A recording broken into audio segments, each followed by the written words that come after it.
Digicel TV, home of Rugby League. Dial star 515# to subscribe.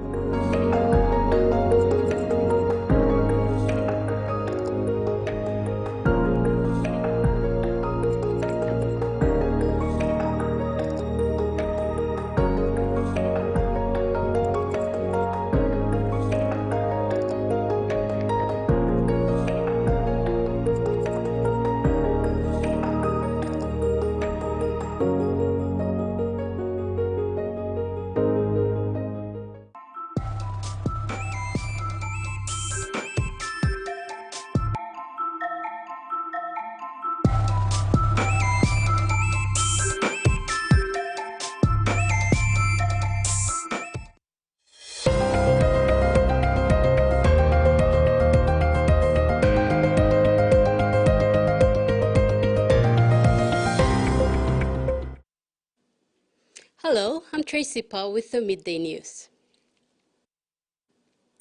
PNG Air has announced the suspension of all flights to Wapenamanda, Henga Province, following recent civil unrest in the area. The suspension, effective Tuesday 25 July 2023, will continue until the airline can ensure safe operations. The airline's call center will contact affected customers. PNG Air has apologized for the inconvenience caused. The area outside the Lay Rugby League Oval, where a service station is going to be built, is now under investigation by the Ombudsman Commission. Morobe's Provincial Administrator Max Button said Section 68 and Allotment 20 along Markham Road is now under the microscope. The Provincial Administrator said investigation was still underway when the leaseholder leased the area to a developer. With regard to concerns regarding the Provincial Building Board, Button said all issues have been captured by the OC, including officers involved in the deal, from the Department of Lands in Lay, the Provincial Building Board under Chairman Kisu Lucas, the Provincial Administration and Lands officers in Waigani. So therefore, we have now agreed to have a letter under my signature written and sent to the developer and Ms. President to respect the decision of the Ombudsman Commission to put on hold any further developments until Ombudsman Commission complete its investigations on the piece of land, because this piece of land is now a public interest. And me as the administrative head, I would also like to see that we must manage our land, because the land in the city is now scarce. We'll have full details of the Leyland probe in the 6 p.m. news bulletin. Meanwhile, Digicel PNG continues its rollout of towers in rural Papua New Guinea, and this time through a partnership with member for Jimmy Wake Goy for a new tower to be built in Jimmy District, Jiraka Province. A part payment of 40,000 kina was made on Tuesday to Digicel PNG for work on a new tower to begin. Telecommunication is vital to connecting the unconnected, and through Digicel PNG, the remote district of Jimmy in Jiwaka Province will have access to better communication service. In a show of commitment in enhancing better communication for the district, member for Jimmy Wake Goy presented a check of 400,000 kina. This is a part payment of a total of 800,000 kina for a new telecommunications tower.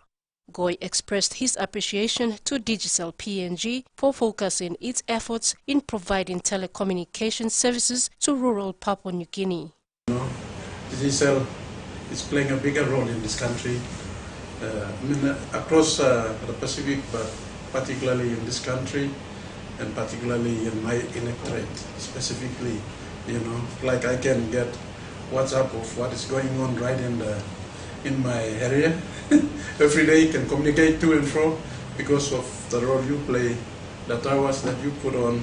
He said the new tower would improve coverage in the Jimmy district, especially with several development projects undertaken by his district administration, which include an all-girls National School of Excellence, a new correctional service facility, and a referral health center.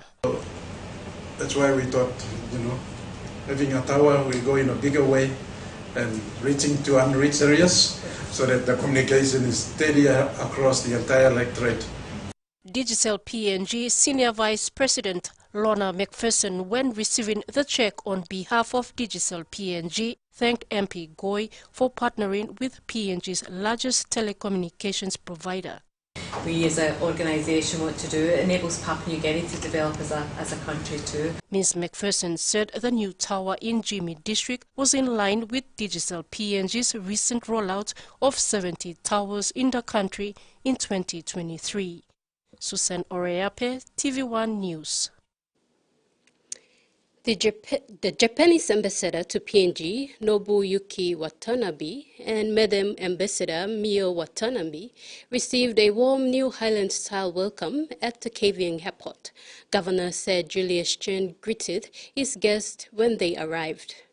The ambassador and his delegation joined President of the Autonomous Region of Bougainville, Ismail Torame, and the people of New Highland to celebrate New Island Day today and tomorrow, Thursday, July 27. Additionally, Ambassador Watanabe is scheduled to visit KVN Fisheries College after he delivers his keynote address at the KVN Stadium today. In regional news, the two big supermarkets are looking overseas to try to solve Australia's soft plastic problem. Tens of thousands of tons of the waste has been sitting in warehouses since the collapse of the recycle scheme. The supermarkets took responsibility for the massive piles of plastics in February, but they say there's not enough capacity locally to recycle it all. This is what 4,000 bales of soft plastics looks like, stockpiled in a warehouse in Melbourne's west for 3 years. Now the supermarkets are investigating sending the plastics to Germany or the United States to be recycled. The fact that it's going overseas to who knows what, incineration, possibly recycling or just landfill, is just another element of the ongoing disaster. Late last year, the recycling company Red Cycle stopped collecting soft plastics. Australians go through 70 billion pieces of soft plastics a year. A lot of it comes from here. So Coles and Woolworths took responsibility for the 11,000-tonne stockpile in February. They've spent $3 million making sure it's not a fire hazard. Now they're working out what to do with it. This is all clean, soft plastics, ready to be recycled. Bread bags, supermarket bags, that kind of thing. But no one wants to buy all this because there's not enough of a market for it here in Australia, and that's what needs to change. We're going to have to get from government and business binding commitments for recycled content. There are some local solutions. This council in Melbourne's south has started a temporary collection of soft plastics. The collection of plastics that I get from being a florist is like insurmountable, so I just started collecting it. There's been a huge uptake. In the first 4 days of us doing this program, we had 11 skip bins full of soft plastics.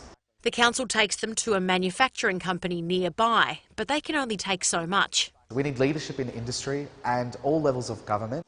The federal government says part of that solution is forcing industry to cut packaging in the first place. Isolation, discrimination and racism are common experience for migrant women in Australia. A new social enterprise in Canberra is working to enhance the entrepreneurial potential and collective power of multicultural women. Canberra women Joyce Das and Sadia Afrin were both born in Bangladesh. They forged a lasting friendship when their sons were born within 4 days of each other during the COVID lockdowns. The pair also share a commitment to help other multicultural women.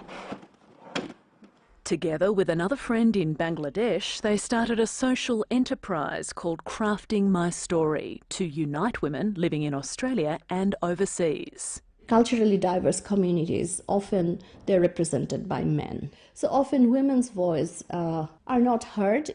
Crafting My Story provides a supportive sisterhood, empowering women economically and helping them find their voice. So Crafting My Story is basically a platform for women where culturally diverse women make beautiful handmade products. The sisterhood also includes Gangalan woman Delani Fonseca, who left Sri Lanka during the country's civil war, making a new life in Canberra with her parents. It was very hard. In those early years, I felt like I didn't fit in. That was 33 years ago. The busy mother of three now juggles her career as a mental health wellbeing worker with a master's in counselling and this creative side hustle. It is challenging at times. The Crafting My Story community is an important part of Delani's self-care. My art, my creativity, catching up with my friends, those help me to regulate how I feel. They call me sometimes, they text me sometimes saying like, I'm so happy, and it's actually, make me so emotional. We are putting a lot of hours, but I think it's worth it. Removing barriers through enterprise.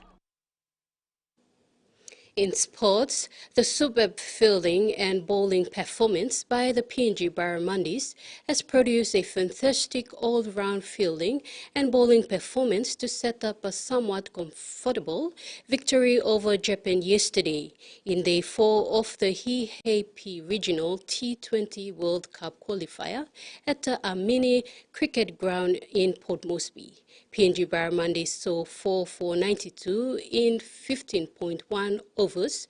Japan hit for 87 in 20 overs. Bowling first, the Barries were on fire in the field and with balls in the end. The wickets were shared among with 5 bowlers claiming a wicket hitch alongside 2 round outs and some fantastic outfielding catching.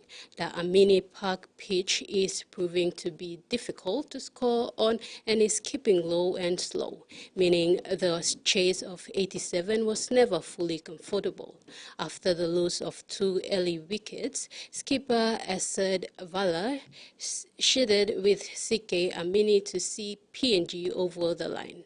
The result means the Barracks stay up off the ladder with 3 wins and no losses. They are currently playing Vanuatu and then face Philippines and Japan against later in the week.